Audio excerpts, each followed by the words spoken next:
delving into the mesmerizing world of tire manufacturing. First things first, it all begins with the design. Engineers use advanced software to create a virtual model of the tire. They take into account a myriad of factors like the tire's purpose, size, tread pattern, and more. This digital blueprint then becomes the foundation for the physical tire. Now, onto the material. Tires aren't just rubber. They're a complex blend of natural and synthetic rubber, fabric, and wire, along with other chemical compounds. The exact ingredients vary based on the tire's intended use, but each one plays a crucial role in the tire's performance and safety. Once the materials are gathered, they're sent to the mixing machine. Here, heat and pressure combine the materials into a sort of rubber dough.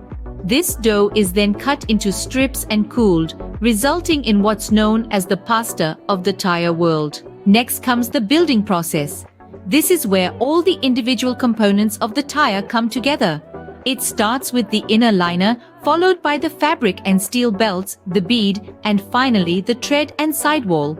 Each layer is carefully placed and pressed onto the one before it, creating a green tire. That's an unfinished tire, not a tire that's actually green. From here, the green tire moves onto the curing process. It's placed into a curing press, which is essentially a large heated mold.